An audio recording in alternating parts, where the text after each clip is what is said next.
In the not-so-distant future, a hit reality game show called Mafia captivated global audiences.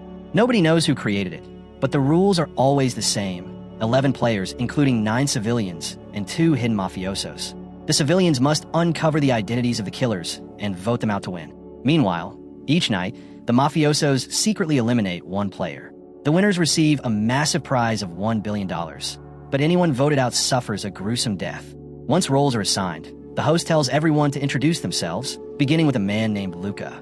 In real life, he's an extremely wealthy businessman who's gambling everything, including his life, out of sheer boredom with existence.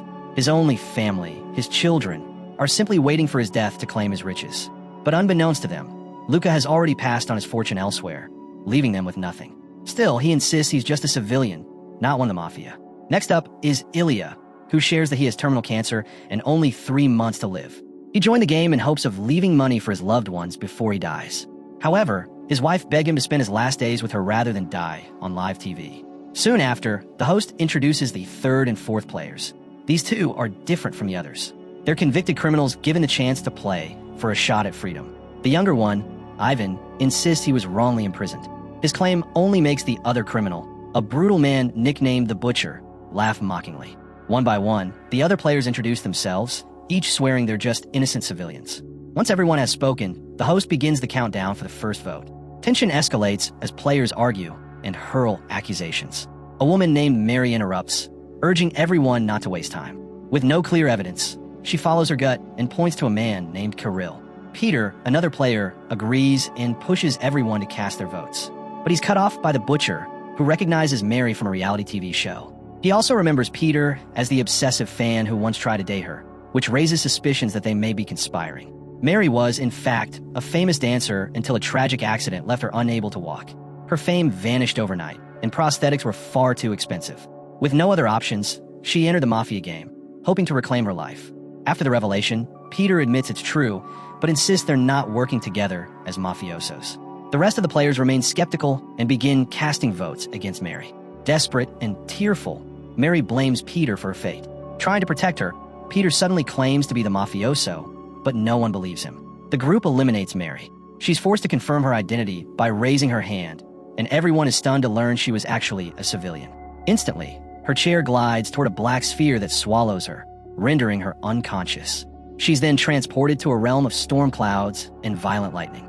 The energy chases her as she runs through a forest in fear. Trapped at a cliff's edge, Mary jumps in desperation, only to be struck by lightning and killed. Her body turns to ash within the black sphere. Her empty chair returns, horrifying the players as they realize this could happen to them too. The host expresses disappointment in their decision. As night falls, the mafiosos get to choose their next victim. When the lights return, the players find out who died, and it's the Butcher. He explodes with anger, shouting at the others. Meanwhile, Peter seems pleased, blaming him for Mary's death. Like Mary, the Butcher is pulled toward the black sphere and transported to a massive hall where strangers applaud him from balconies above. He soon realizes he's under threat as 2 attackers approach and begin beating him with weapons. Fighting dirty, he retaliates and kills one of them. But to his horror, the enemies regenerate and continue attacking, no matter how many times he destroys them. Eventually, after a brutal fight, he finally finishes them off for good and roars triumphantly as the onlookers cheer. Thinking he's victorious, the Butcher lets his guard down, only to stumble backward, hit his head on the rocks, and die shamefully in front of everyone. Back in the game, the players prepare for a second round of voting to uncover the true mafiosos. As the countdown resumes, a strange man named Constantine claims he knows who the killers are. Due to a unique brain mutation, Constantine can see glimpses of the future, and he's used this skill as a corporate crisis consultant. He confidently points to Peter, arguing that he killed the Butcher out of revenge for Mary. While his reasoning seems logical, the players are unsure whether to trust a stranger. Then, to everyone's shock, Peter admits Constantine is telling the truth. But instead of defending himself, he flips the script, claiming Constantine is also one of the Mafia. This leads everyone to start casting their votes for both individuals simultaneously. However, Peter ends up receiving the highest number of votes as the main suspect. The man lets out a quiet laugh and informs the players they've made the wrong choice, revealing he's just another civilian. Constantine grins in silent victory. Soon after, the chair begins lifting Peter into the air. He feels a sense of joy knowing he's finally going to reunite with the woman he once loved. The dark sphere transports him to a massive ocean, where he awakens inside a small rowboat adrift in endless water. He tries to paddle to escape, but the host quickly spots him and punctures a hole in the boat, allowing water to pour in rapidly. Things get worse as multiple sharks appear in the water, encircling Peter with no way out. Realizing he won't survive if he stays put, Peter decides to fight back, using the broken oar to strike one of the sharks. He injures the creature, and blood begins to fill the water, which draws the attention of the other sharks. They immediately turn on the wounded one, viciously ripping it apart. Peter uses the distraction to leap into the ocean and swim as fast as he can. Just as he's about to reach land, he notices the entire island vanishing before him. Meanwhile, the sharks finish consuming their prey and turn their attention toward Peter, rapidly closing in.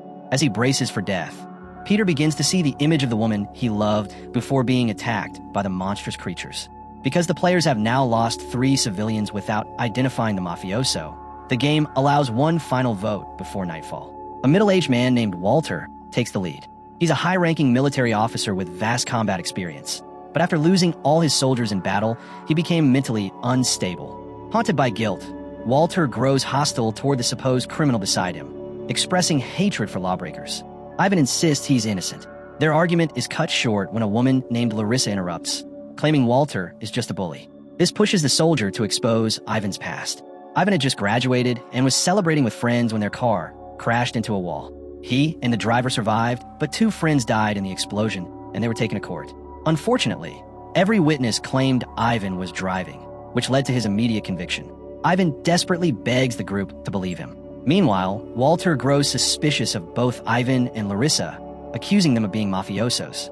He quickly casts his vote for Larissa and urges the others to do the same, but his erratic behavior causes suspicion. The group ultimately votes against Walter, condemning him to death. He screams angrily at the others, revealing he, too, was an innocent civilian. He warns them that they'll all die just like him.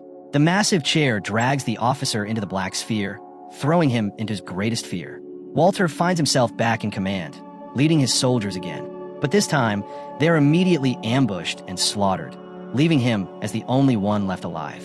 In desperation, he charges the enemy, hoping to save his comrades, but he's forced to witness their slaughter, blaming his own incompetence.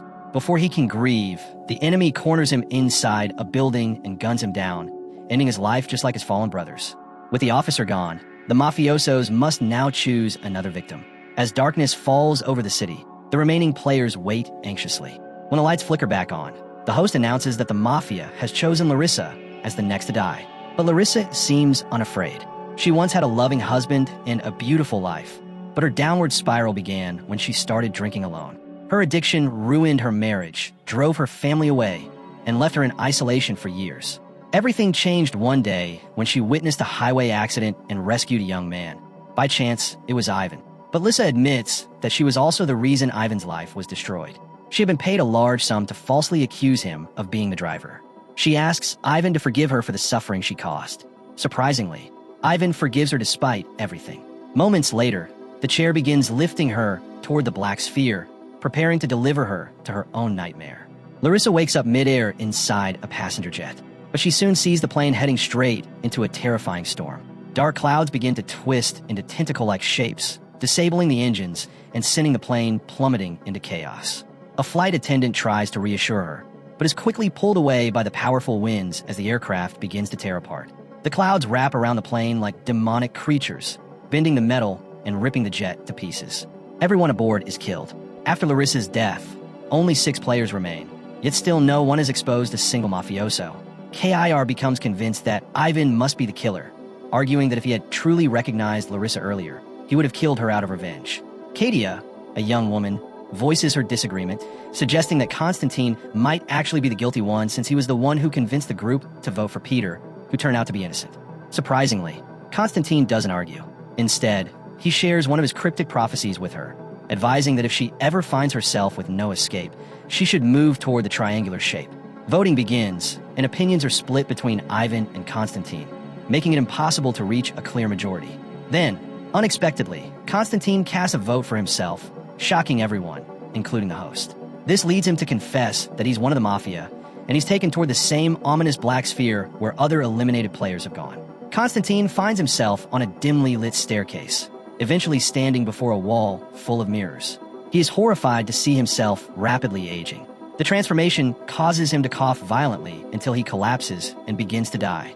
Still, he doesn't appear frightened. He declares that this outcome was intentional, that he succeeded in altering the direction of the game. He insists the host will be defeated eventually because his actions have set a new future in motion, one where the players will ultimately bring down the game. Though Constantine dies on the floor, the host pays no attention to his words and moves forward, initiating the next Mafia attack. When the lights come back on, the host announces that Ivan has been chosen as the next victim. Although Ivan knows he's about to be executed, he feels a sense of victory. He's proven his innocence, especially to his mother. Everyone looks on with sadness as Ivan is taken to the death sphere. Locked in a cell awaiting execution, Ivan sees a vision of his mother, who silently expresses how proud she is of him. Her expression gives him the strength to face death, and he stands firm as the bullets are fired, ending his life. With Ivan gone, only 4 players remain. There's no room left for error in voting, but confusion grows. Ilya accuses Kier of secretly working with Katia, suspecting they're in a romantic relationship due to their closeness.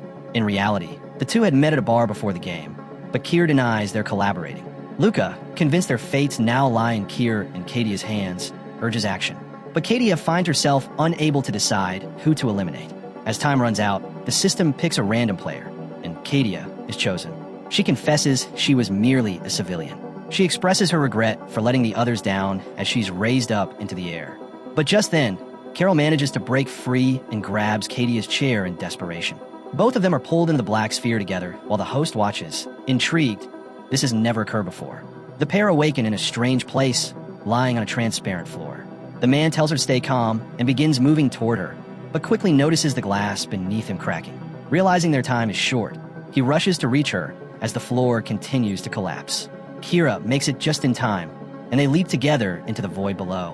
When the man regains consciousness, he's surprised they're still alive, though completely disoriented. They soon spot the triangular shape Constantine had mentioned and decide it must be their only way out. They make their way across rocky terrain and enter a valley, but a strange feeling sets in. Tentacles begin to close in around them. Terrified, they flee through the rocks until they reach a field. There, a massive lava-covered monster appears and starts crawling toward them. Kirill urges the girl to hide, while he moves forward to confront the beast. As the creature attacks with sharp claws, Kier narrowly evades each strike and observes that sunlight seems to burn its skin. Noticing a necklace around the monster's neck, he devises a strategy. He sprints forward, climbs the creature's arm, grabs the necklace, and falls to the ground. The enraged monster charges, but Kier uses the necklace to reflect sunlight back at it, searing its flesh until it disintegrates into dust. He fits the necklace into a nearby wall mechanism, which activates a vortex that pulls them both up and transports them to the host. Meanwhile, the public hears the final announcement. The game has ended. The Mafia has won, with one civilian left alive and the killer still at large. But this isn't the end for Kirill and Katia. The host explains that everything unfolded as he had planned. He deliberately allowed the man to break free so something unpredictable could happen, something new that would keep the audience engaged. He reveals their bodies are still inside the black sphere and grants them a second chance at life, though he reminds them that he alone holds power over the game. Later, Ilya makes it home and discloses that he was the Mafia member all along. Before dying, he leaves behind $1 billion for his loved ones. But Constantine's prediction proves true. Kier is now determined to re-enter the game, intending to bring down the twisted system that sacrifices human lives for entertainment.